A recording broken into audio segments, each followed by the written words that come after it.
اللہ کہتا ہے زمین پہ چلو پھرو دیکھو کہ ہم نے کس طریقے سے جو جھٹلانے والے لوگ تھے جنہوں نے ہمیں جھٹلایا، ہم نے ان کا کیا انجام کیا۔ تو اللہ تعالیٰ نے جو ہے وہ نہ تو قوم سمود کو چھوڑا، نہ قوم عاد کو چھوڑا، نہ قوم شعیب کو چھوڑا، اور جو اللہ کے مقابلے میں آیا اللہ تعالیٰ نے ضرور ہے اس کو ڈھیل تو دی ہے، لیکن پھر اللہ نے چھوڑا نہیں اس کو، پھر اس کا نام و نشان تک مٹا دیا۔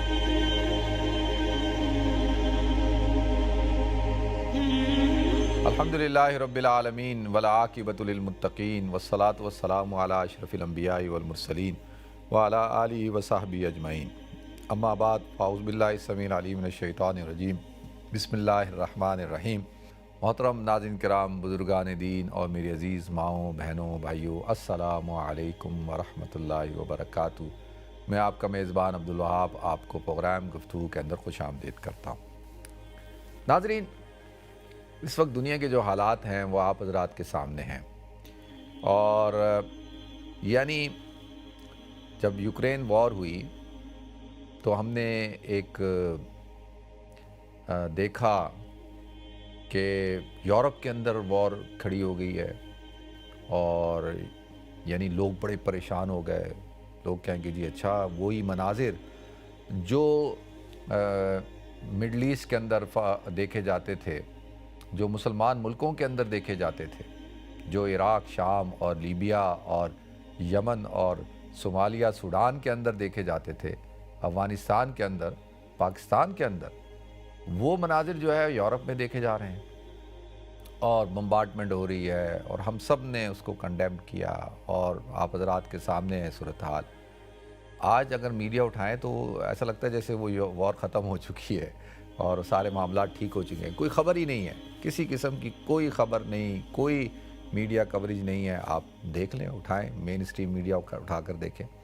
اسی طریقے سے اب جب یہ معاملات شروع ہوئے فلسطین کے، تو فلسطین کا معاملہ تو کوئی نیا معاملہ تو نہیں ہے، یہ تو 70 سال سے یہ معاملہ چل رہا ہے، اور فلسطین کا جو مسئلہ ہے وہ تو لوگ اس بات کو سمجھتے نہیں ہیں کہ وہ ان کے ذہنوں میں یہ ہے کہ شاید یہ پولیٹیکل مسئلہ ہے۔ پولیٹیکل مسئلہ تو ہے، کیونکہ سیاسی مسئلہ اس طور پر کہ بھئی آپ نے جو ہے ان کی سرزمین کے اوپر قبضہ کیا، اور وہاں پر جو ہے وہ اس کو اس طرح سے آپ نے اس کے اوپر کنٹرول کر لیا ہے کہ اب فلسطینیوں کو وہاں رہنے کا کوئی حق نہیں ہے۔ تو ایک تو پولیٹیکل مسئلہ ہے، سیاسی مسئلہ بھی ہے، اور اس کے ساتھ ساتھ یہ ایک مسلمانوں کا دینی مسئلہ بھی ہے۔ تو اس حوالے سے بھی ہم دیکھتے ہیں کہ وہاں کی جو صورتحال ہے، تو ہم سمجھ رہے تھے کہ بھئی جس طریقے سے پہلے ہوتا تھا اسی طریقے سے ہوگا، لیکن وہ معاملہ بڑھتے بڑھتے آج اس نہج پہ پہنچ چکا ہے کہ آج جو اسکول تھا، جو یونائٹڈ نیشن کے تحت جو اسکول چلتا تھا، اس اسکول کو بھی نہیں چھوڑا گیا، اور پھر ہم دیکھتے ہیں کہ ہاسپٹل جو ایک رہ گیا تھا اس کو بھی نہیں چھوڑا گیا، اور مریضوں سمیت، یعنی مریض اندر ہی ہیں، اور اس پہ بمبارڈمنٹ کی گئی، اور آپ حضرات دیکھ رہے ہیں کہ کس طرح سے جو ہے کھلم کھلا جو ہے بربریت ہو رہی ہے، اور نہ بچے، نہ عورتیں، نہ بوڑھے، کوئی محفوظ نہیں ہے، اور جس قسم کی امیجز آ رہی ہیں، جس قسم کی فوٹیج آ رہی ہیں، وہ انسان کے دل کو ہلا دیتی ہیں۔ یہ اس وقت جو ہے وہ مسلمانوں کا مسئلہ نہیں ہے، بلکہ ایک انسانی المیہ کھڑا ہو چکا ہے۔ تو آپ سب، میں بھی، ہم سب اس حوالے سے کافی فکر مند ہوتے ہیں، سوچتے ہیں، میں بھی سوچتا ہوں۔ میں ابھی آپ کے سامنے کوئی تقریر نہیں کر رہا، میں سچ بتاؤں آپ کو، میں تو ابھی جب بیٹھا تھا تو سوچ رہا تھا کیا بات کروں آپ حضرات کے سامنے، کیا اپنا درد دل کھول کے رکھوں۔ تو یہ اللہ تعالیٰ نے یہ آیت دل میں ڈالی، اور چند باتیں ہیں جو آپ سے گزارش کرنی ہے، وہ یہ ہے کہ جب مایوسی کی ایک فضا ہو جائے نا، جب آپ کو لگے کہ کچھ قوتیں جو ہے وہ جبر اور ظلم کی بنیاد پر اپنا کنٹرول قائم رکھنا چاہتی ہیں، تو پھر آپ یہ سمجھ جائیں کہ قدرت حرکت میں آئے گی۔ قدرت کا بھی ایک نظام ہے۔ دیکھیں، ہم مسلمان ہیں نا، ہم تو اس بات پر پورا یقین ہے، ہمارا بلیو ہے کہ اللہ رب العزت کی ذات موجود ہے، اللہ تعالیٰ اس پورے نظام کو کنٹرول کرتے ہیں، اللہ دیکھ رہے ہیں کہ کیا ہو رہا ہے، تو اللہ تعالیٰ ظالم کو چھوٹ بھی دیتے ہیں۔ آپ تھوڑا سا پچھلے ادوار میں چلے جائیں. جب میں نے ہوش سنبھالا تو ہم دیکھتے تھے دنیا کے اندر دو طاقتیں ہیں, دو سپر طاقتیں. ایک امریکہ ہے اور ایک جو ہے سوویت یونین ہے, جس کو اب روس کہا جاتا ہے. اس وقت سوویت یونین کہا جاتا تھا اس کو.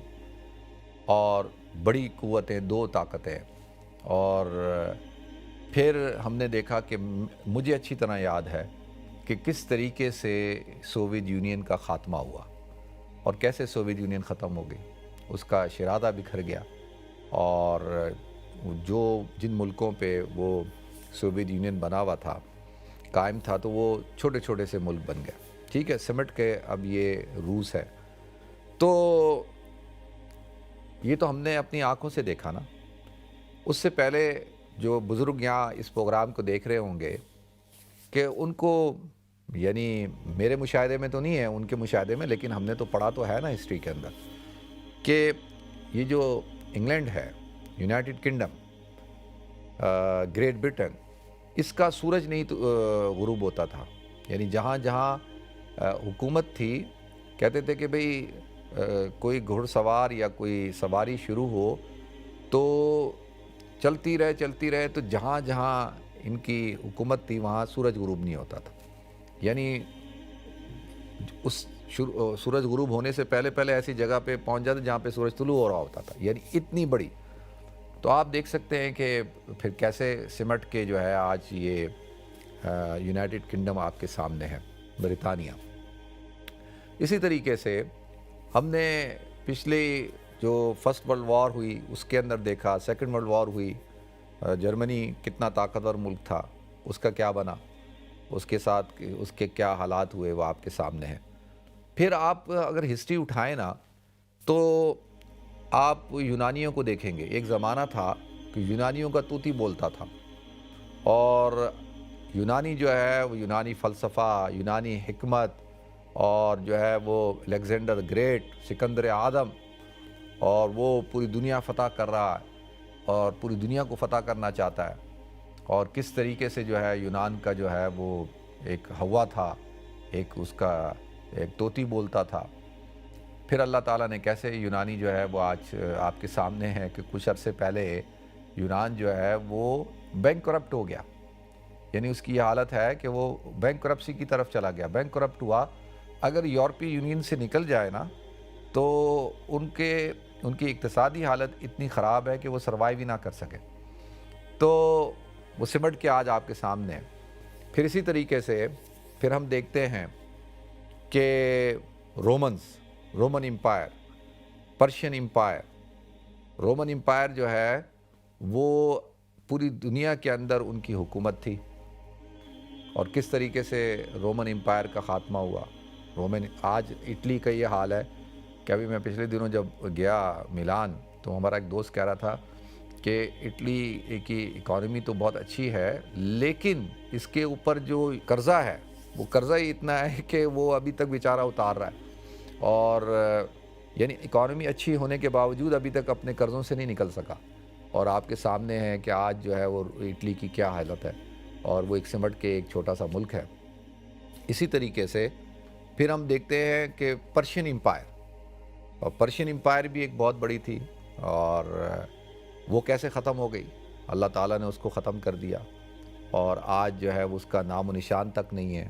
اور اگر اس کا جو مرکز تھا وہ ایران آج جو ہے ایک ملک ہے, اور اس کی حالت بھی آپ کے سامنے ہے. اس کے بعد پھر یہ اب دیکھیں کہ پھر مسلمانوں کے جو ادوار آئے ہیں, مسلمانوں میں بنو امیہ تقریباً 97 سال تک بنو امیہ کی حکومت رہی.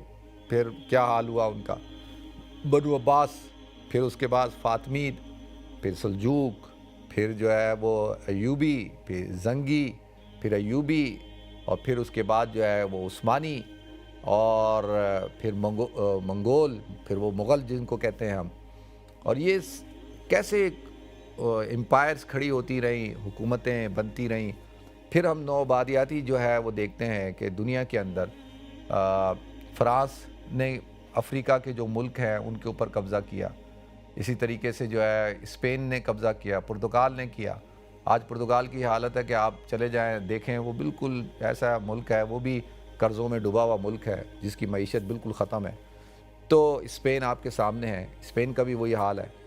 تو یہ ایک زمانہ تھا کہ انہوں نے پوری دنیا کو بانٹا ہوا تھا. کچھ علاقے جو ہے اسپین کے کنٹرول میں تھے, کچھ فرانس کے کنٹرول میں تھے, کچھ پہ جو ہے برطانیہ کی حکومت تھی. تو کیسے اللہ تعالیٰ نے جو ہے وہ ان کو ختم کر دیا اور یہ سمٹ کے اپنے اپنے ملکوں میں آ گئے. تو عرض یہ کرنا ہے کہ جو طاقت ہوتی ہے, اور طاقت اور ساتھ اس کے اگر انصاف نہ ہو اور اس کے ساتھ ظلم ہو تو وہ زیادہ دیر تک چلنے والا معاملہ نہیں ہے. یعنی اس میں مایوس ہونے کی بالکل کوئی ضرورت نہیں ہے کہ جو لوگ مایوس ہوتے ہیں نا, مایوس نہ ہو, کیونکہ ایک قدرتی نظام بھی حرکت میں آتا ہے. جب اللہ تعالیٰ کہتا ہے کہ لوگو تم اللہ کے نزدیک فقیر ہو, یا ایھا الناس انتم الفقراء الی اللہ, اے لوگو تم اللہ کے نزدیک فقیر ہو. فقیر وہ ہوتا ہے کہ جس کے پاس کچھ بھی نہ ہو, بالکل جو بالکل فارغ ہو. تو اللہ کے نگاہ میں تو ہماری کیا حالت ہے, تمام انسانوں کی کیا حالت ہے. آپ دیکھیں کہ انسان کی کیا حیثیت ہے. تو اللہ کہتا ہے تم سب فقیر ہو, تمہاری کوئی حیثیت نہیں ہے. لوگوں کو مخاطب کیا یہاں پہ کہ تم سب, یا ایھا الناس انتم الفقراء الی اللہ واللہ هو الغنی الحمید. اللہ غنی ہے, اور غنی وہ ہوتا ہے کہ جس کو کسی کی ضرورت نہ ہو, جو کسی کا محتاج نہ ہو, سارے اس کے محتاج ہو, سب کی احتیاج اس کی طرف جاتی. اور غنی اس کو کہتے ہیں کہ جو ایک وقت میں تمام کے تمام ضرورت مندوں کی ضرورت کو پورا کر دے اور اس کے باوجود جو ہے اس کے غنا کے اندر کمی نہ آئے, ذرا سا بھی نقص نہ آئے, اس کو غنی کہتے ہیں. تو اللہ کہتا ہے واللہ الغنی الحمید. پھر آگے اللہ تعالیٰ نے کیا فرمایا, ان یشاء یذھبکم ویأتی بخلق جدید. اگر اللہ چاہے تو ان یشاء یذھبکم, کہ اللہ لے جائے, ویأتی بخلق جدید, ایک قوم کو, ایک مخلوق کو, یا ایک ملت کو, ایک قوم کو لے جائے, ویأتی بخلق جدید, اور دوسری جو تخلیق ہے دوسری قوم کو اللہ تعالیٰ لے آئے. تو یہ اللہ تعالیٰ کے لیے ہے, کوئی اللہ تعالیٰ کے لیے کوئی مشکل کام نہیں ہے. تو اب یہ سوال یہ اٹھتا ہے کہ جس قسم کا جو ظلم اور بربریت, میں کہتا ہوں کہ جو اب ہم نے دیکھی ہے, اس سے پہلے اس پچھلے جو 70 سال کے اندر ہو سکتا ہے, دیکھیں سیکنڈ ورلڈ وار میں تو ناگاساکی اور ہیروشیما پہ جب ایٹم بم گرایا امریکہ نے, تو وہاں جب میں جاپان گیا تو وہ لوگ کہتے ہیں کہ بہت ہی بڑا, کوئی دیکھیں شہر کے شہر صفحہ ہستی سے مٹا دیے گئے, اور ہزاروں لوگ جو ہے اس کا لقمہ بن گئے. اور فرسٹ ورلڈ وار اور سیکنڈ ورلڈ وار میں لاکھوں کروڑوں لوگ جو ہے وہ اپنی جانوں سے ہاتھ دھو بیٹھے. لیکن اس 70 سال کے اندر جو یہ ظلم ہو رہا ہے, یہ ظلم کسی نے نہیں دیکھا. ایسا ظلم تو کبھی کسی نے سوچا بھی نہیں. تو آپ کیا سمجھتے ہیں کہ ایک جو قدرتی نظام ہے, کیا وہ حرکت میں نہیں آئے گا؟ کیا یہ لوگ یہ بیٹھ کے نہیں سوچتے کہ بھئی اللہ کے ہاں دیر ہے, اندھیر نہیں ہے, کہ اللہ نے ان کو ڈھیل دی ہوئی ہے. ایک دیکھیں نا, آپ نے ایک امیج کریٹ کیا. امیج کیا تھا کہ جی ہم جو ہے وہ سویلائز ہیں, ہمارے ہاں جو ہے وہ ہیومن رائٹ کی بڑی ویلیو ہے, انسانی اقدار کی ویلیوز ہیں, کہ جی ہمارے ہاں ہر تحریک جو ہے وہ انسانی حقوق کی جو ہے وہ کھڑی ہوتی تھی, کہ یہاں پر جو ہے وہ انسانوں کے حقوق, عورتوں کے حقوق, اور جو ہے فریڈم آف اسپیچ, اور مذہبی آزادی, اور جو ہے ڈیموکریسی, اور جو ہے وہ رول آف لا. یہ سارے کتنے خوبصورت باتیں ہیں نا, اور کتنے خوبصورت نعرے ہیں. اور اس میں کوئی دو رائے نہیں ہے کہ ویسٹ نے جو, اور امریکہ اور فرسٹ ورلڈ نے جو ہے وہ یقینی طور پر ان چیزوں کے اوپر کام کیا, اور وہ انہوں نے ترقی بھی کی, اور اس کے اندر وہ انہوں نے اپنے آپ کو اس میں یعنی تسلیم بھی کروایا. اس میں تو کوئی دو رائے نہیں ہے. لیکن اگر حقیقتاً دیکھا جائے تو آج پتہ چلتا ہے کہ وہ تو سارے جو ہے وہ نعرے کھوکھلے تھے. بھائی آج مجھے کیوں نہیں اجازت کہ میں جو ہے وہ کوئی آرٹیکل جو ہے وہ لکھ کے فیس بک پہ نہیں ڈال سکتا؟ جیسے ڈالوں گا کچھ نام ہیں وہ آئیں گے تو وہ مجھے اسٹرائک مار دی جاتی ہے, اور مجھے کہا جاتا ہے میری جو اس کی ریچ ہے وہ ریچ بالکل ختم کر دیا. آپ تو کہتے ہیں جی فریڈم آف اسپیچ ہے, تو جو فریڈم آف اسپیچ ہے تو بھائی بولنے کی آزادی تو ہونی چاہیے نا, لکھنے کی آزادی ہونی چاہیے. تو اس کا مطلب نہیں, یہ تو کنٹرولڈ ہے. تو ہر جگہ آپ کہتے ہیں کہ نہیں یہاں یہ بات نہیں کر سکتے، یہ بول نہیں سکتے، یہ نہیں کہہ سکتے، وہ نہیں کر سکتے، اور وہ کدھر گئے؟ وہ انسانی ویلیوز کدھر گئیں؟ حرمت انسانی کی بات کرتے ہیں آپ تو کہتے تھے کہ نہیں بھائی یہ ہمارا جو معاشرہ ہے اس کی تو یہ بڑے اسٹرانگ ویلیوز ہیں، اور اس پہ آپ کو فخر تھا، آپ پراؤڈ کرتے تھے اور دنیا کو دعوت دیتے تھے، آپ دنیا کو پیغام دیتے تھے کہ بھئی ہمارا نظام اپناؤ، ہمارا سسٹم اپناؤ، ہمارے نقش قدم پر چلو۔ دیکھو تو کیا آپ کے نقش قدم پر چل کے کیا ہوگا؟ بھئی صرف ترقی مل سکتی ہے نا، بھئی خوشحالی آ جائے گی، تو خوشحالی ہونا کوئی بری بات تو نہیں ہے، بالکل ہر آدمی کو خوشحال ہونے کا حق ہے، ہر قوم کو خوشحال ہونے کا حق ہے۔ تو کیا ہو جائے گا کہ جی آپ تو کہتے تھے کہ تو ہمارا جو نظام اپناؤ اور تم سب جو ہے وہ سویلائز ہو جاؤ جیسے ہم ہیں۔ تو سویلائزیشن کس چیز کا نام ہے؟ آپ کدھر گئے؟ دیکھیں نا، آپ جو ہے وہ یونائٹڈ نیشن آپ بناتے ہیں اور اس کے اندر آپ ویٹو کی پاور اپنے پاس رکھ لیتے ہیں۔ آپ کا دل چاہے تو آپ غلط بات کو بھی مان لیں، اور آپ کا دل چاہے تو آپ صحیح بات کو بھی تسلیم نہ کریں۔ تو سوال تو اٹھتا ہے نا۔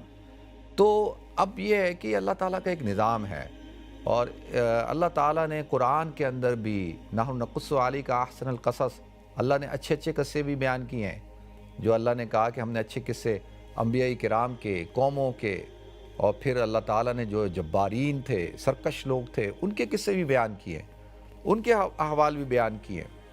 آپ آج جا کے دیکھیں جو قرآن بیان کرتا ہے، اور پھر آپ جب قل سیروا فی الارض فانظروا کیف کان عاقبۃ المکذبین، اللہ کہتا ہے زمین پہ چلو پھرو دیکھو کہ ہم نے کس طریقے سے جو جھٹلانے والے لوگ تھے، جنہوں نے ہمیں جھٹلایا، ہم نے ان کا کیا انجام کیا۔ تو اللہ تعالیٰ نے جو ہے وہ نہ تو قوم سمود کو چھوڑا، نہ قوم عاد کو چھوڑا، نہ قوم شعیب کو چھوڑا، اور جو اللہ کے مقابلے میں آیا اللہ تعالیٰ نے ضرور ہے اس کو ڈھیل تو دی ہے، لیکن پھر اللہ نے چھوڑا نہیں اس کو، پھر اس کا نام و نشان تک مٹا دیا۔ یہ تو عبرت کے لیے اللہ تعالیٰ نے فَاعْتَبِرُوا يَا أُولِي الْأَبْصَارِ، قرآن کہتا ہے اے عقل مند لوگو، اے ابصار کہتے ہیں بصارت والے لوگ، عقل مند لوگو جو ہے عبرت حاصل کرو، عبرت پکڑو۔ عبرت کیوں نہیں پکڑتے؟ عبرت پکڑو۔ تو طاقت کے زور پہ، لاٹھی کے زور پہ آپ کب تک معاملات کو حل کر سکتے ہیں؟ آپ معاملات کو حل نہیں کر سکتے۔ میں آپ کو گارنٹی دیتا ہوں کہ اللہ تعالیٰ کا ایک نظام ہے، اور جب اللہ کا نظام حرکت میں آتا ہے تو پھر انسان بے بس ہو جاتا ہے۔ انسان کے کیا ہم دیکھتے ہیں یہاں پہ کتنے بڑے بڑے طاقتور لوگ ہیں، پیسے والے لوگ ہیں، اور ابھی ہمارا ایک دوست ہمارے ساتھ گیا تھا مراکش، تو وہ جس کے پاس کام کرتا تھا تو بتا رہا تھا کہ وہ یعنی 40 ایئرز اولڈ مسلمان لڑکا تھا، اور ماشاءاللہ بہت پیسہ، ملینرز، اور اللہ نے اس کو کتنا نوازا تھا۔ ایک دم اس کو داڑھ میں تکلیف ہوتی ہے، وہ ڈینٹسٹ کے پاس جاتا ہے، ڈینٹسٹ چیک کرتا ہے، ڈینٹسٹ بولتا ہے یار اس کا ذرا چیک اپ کروا لو، اور چیک اپ کرواتا ہے تو بولتا ہے بھائی آپ کے تو منہ میں کینسر ہو گیا ہے، اور ودن جو ہے 6 منتھ جو ہے وہ بندہ اللہ میاں کے پاس ملینر آدمی ہے، اور اس کے پاس پیسے کی کمی کچھ نہیں، جوان ہے، صحت مند ہے، خوبصورت ہے، اور ہر چیز اس کے پاس ہے، لیکن کیسے اللہ تعالیٰ نے جو ہے، تو یہ تو ہم دیکھ رہے ہیں اس طرح سے کہ امیر لوگ بھی، غریب لوگ بھی جا رہے ہیں تو امیر بھی جا رہے ہیں، رہنا دنیا میں کسی نے نہیں ہے، دنیا کے اندر تو کوئی نہیں رہے گا، تو دنیا میں تو اللہ تعالیٰ نے وقتی طور پہ بھیجا ہے۔ ہاں یہ ضرور ہے کہ اللہ تعالیٰ جو ہے وہ دیکھتا ہے، قوموں کو بھی دیکھ رہا ہے، اللہ تعالیٰ اس نظام کو بھی دیکھ رہا ہے، اور یہ میرے لیے آزمائش ہے، یہ ہمارے لیے آزمائش ہے۔ دیکھیں ایک آدمی ہے جو نان بلیورز ہے، کیا ان کو جو بڑی قوتیں ہیں، کیا ان کو نہیں پتہ؟ کیا انہوں نے ہسٹری نہیں پڑھی؟ ہم سے زیادہ پڑھی ہوتی ہے، انہوں نے ہم سے زیادہ کتابیں پڑھی ہوتی ہیں، ان کو ہم سے زیادہ پتہ ہوتا ہے ہسٹری کا، سب پتہ ہوتا ہے ان کو، تو کیا ان کو یہ سمجھ میں نہیں آ رہی یہ بات کہ بھائی یہ ظلم جب اس حد تک بڑھ جائے گا تو پھر قدرت جو ہے وہ حرکت میں آئے گی، اور ہم نے دیکھا کہ قدرت کیسے حرکت میں آتی ہے، پھر جو ہے وہ جب قدرت حرکت میں آتی ہے تو انسان بے بس ہو جاتا ہے۔ میں نے اپنی آنکھوں سے ان علاقوں کا وزٹ کیا جہاں پہ سیلاب آیا، آپ یقین جانیں کہ آدمی پریشان ہو جاتا ہے، وہ کہتا ہے یار یہ اس طرح سے ہوتا ہے، جہاں پہ طوفان آئے، اور اسی طرح سونامیاں جہاں پہ آئیں، اسی طرح سے خود وزٹ کیا جہاں پہ زلزلے آئے کہ اللہ تعالیٰ نے کیسے شہروں کو صفحہ ہستی سے مٹا دیا. یہ تو اللہ کی پکڑ ہے نا. جب اللہ کی پکڑ میں جب کوئی انسان آ جائے, کوئی قوم آ جائے, کوئی ملک آ جائے, تو وہ تو پھر اس کو کون بچا سکتا ہے؟ اس سے تو کوئی نہیں بچا سکتا. تو ہمیں مسلمان جو ہے نا, ان کے لیے تو زیادہ یہ تکلیف دہ بات ہے, آزمائش کی بات ہے. کیونکہ دیکھیں, ہم قرآن کو پڑھتے ہیں, ہم اسلام کے ماننے والے ہیں, ہمیں پتہ ہے کہ یہ جو نظام ہے اور اس کے اندر اگر آج ہمارے ساتھ یہ سب کچھ ہو رہا ہے تو ان کے لیے کیا ہے؟ ان کے لیے اس میں عبرت ہے. ان کو سوچنا چاہیے, ہسٹری کو پڑھنا چاہیے کہ کس طریقے سے نام و نشان تک مٹ گیا اور کس طرح سے قدرت جو ہے وہ حرکت میں آ رہی ہے. تو ان کو یہ سوچنا چاہیے. اور ان کی بھی تو بھائی کوئی تھنکرز ہوں گے, کوئی اسکالرز ہوں گے, اور کوئی ان کے بھی تو کوئی شرفاء ہوں گے. ضروری تو نہیں ہے کہ جی شریف جو ہے وہ صرف اسلام مسلمانوں میں ہی ہوتے ہیں, تو ان میں بھی تو ہوں گے. کیا عیسائیوں کے اندر کوئی طبقہ ایسا نہیں ہے؟ کیا یہود کے اندر کوئی ایسا طبقہ نہیں ہے؟ کیا چلیں, میں کہتا ہوں مذہبی لوگ تو چلیں سائڈ پہ کر دیں, تو یہ جو ایتھیسٹ ہوتے ہیں, لادین ہوتے ہیں, یہ تو بڑی باتیں کرتے ہیں ویلیوز کی, ہیومن ویلیوز کی, انسانی اخلاق کی, اقدار کی. تو ان کا دماغ کام نہیں کر رہا. وہ بیٹھ جو پروفیسرز ہیں, لیکچرارز ہیں یونیورسٹیوں کے اندر, کس منہ سے جا کر آپ بچوں کو جو ہے وہ پڑھاتے ہوں گے, کس منہ سے جا کر آپ لیکچر دیتے ہوں گے ہیں انسانی اقدار کے, کس منہ سے؟ کوئی آج آپ سے کوئی بچہ سوال پوچھ لے تو آپ کے پاس جواب نہیں ہے, تو وہ کدھر گئے؟ انٹلیکچوئلز, پروفیسرز, دانشورز, وہ کہاں ہیں آج؟ ان کی دانش مندی کدھر ہے؟ کیوں نہیں سوال اٹھاتے؟ وہ اٹھائے نا سوال. میں کہتا ہوں کہ آج کے بعد تو یہ جو چیمپئن ہے نا انسانی حقوق کے, ان کو تو کبھی بھی اس بات پر لیکچر نہیں دینا چاہیے کہ جی انسانوں کے حقوق ہوتے ہیں. کیا کہا جاتا ہے جی, وہ مسلمان جہاں پہ کسی عورت کو, چاہے وہ ویڈیو بنائی گئی ہو اور وہ کوڑے مارنے پہ, میں اس چیز کا بالکل حمایتی نہیں ہوں کہ جو کسی عورت کو پردہ نہ کرنے پہ کوڑے مارے جائیں یا اسکول نہ بھیجا جائے یا اس کو کالج یونیورسٹی نہ بھیجا جائے, میں اس کا بالکل حمایتی نہیں ہوں. میں کہتا ہوں بالکل خواتین کو پورے حق ہیں. میں صرف آپ کے سامنے وہ آرگومنٹ رکھ رہا ہوں کہ آپ جو ہے بچیوں کو اسکول نہ بھیجنے پہ ان کو کہتے ہیں کہ یہ درندے ہیں, یہ انسان ہی نہیں ہے, اور یہ دیکھیں یہ کیسے لوگ ہیں. تو اور یہاں پر اسکول اڑا دیے اور معصوم بچے, تو وہاں پر آپ کی دانش مندی کدھر گئی؟ وہاں پر آپ کی عقل کدھر گئی بھائی؟ آپ کا فلسفہ کدھر گیا؟ تو وہ لیکچر بازیاں کدھر گئیں؟ تو یہ کیا ڈبل اسٹینڈرڈ ہے؟ تو اس چیز کو تھوڑا سوچنے کی ضرورت ہے. خون ہوتا ہے, انسان ہوتا ہے, اس کا تعلق کسی بھی مذہب سے ہو. انسان کی حرمت, انسان کو اللہ تعالیٰ نے شرف دیا ہے, اللہ تعالیٰ نے انسان کو عزت اور احترام دیا ہے. لیکن جب انسان کی عزت اور احترام ختم ہو جائے تو جو ہے پھر اللہ تعالیٰ جو ہے وہ ان لوگوں کو جو انسانیت کے مقام سے گر جائیں, اللہ ان کو اٹھا کر باہر پھینک دیتا ہے. ان یشاء یذھبکم ویأتی بخلق جدید, اللہ دوسری قوم کو لے کے آتا ہے. وما ذلک علی اللہ بعزیز, اللہ کہتا ہے یہ اللہ کے اوپر کوئی مشکل نہیں ہے, اللہ کے لیے کوئی مشکل نہیں ہے یہ. تو یہ اب تھوڑا سا آدمی, آپ بھی سوچتے ہیں, میں بھی سوچتا ہوں, آپ بھی فکر مند ہیں, میں بھی فکر مند ہوں, آپ بھی غمگین ہیں, میں بھی غمگین ہوں, ہم سب غمگین ہیں. اور یعنی سمجھ نہیں آتا کہ ان کو کس طرح سے سمجھایا جائے. ہمارے جو حکمران ہیں ان کو کیسے سمجھایا جائے, ان کی سمجھ میں کیوں نہیں آ رہا یہ. اور جو ہے دنیا کے جو مہذب لوگ ہیں, دیکھیں یونائٹڈ نیشن خود تسلیم کرتا ہے, اس کا سیکریٹری جنرل یہ کہتا ہے کہ جی ہم ناکام ہو گئے. تو میں کہتا ہوں پھر بند کر دو یونائٹڈ نیشن کو. کیوں آپ نے ایک ڈھونگ رچایا ہوا ہے, چھوٹے غریب ملکوں کے اوپر آپ چڑھ دوڑتے ہیں, ان کے خلاف آپ قانون بناتے ہیں. تو ختم کر دو بھائی, کیوں یہ پیسہ اس کے اوپر خرچ کرتے ہو, تاکہ بات تو کلیئر ہو جائے. اللہ تعالی ہم سب کو سمجھ عطا فرمائے, عمل کرنے کی توفیق عطا فرمائے. وآخر دعوانا الحمدللہ رب العالمین.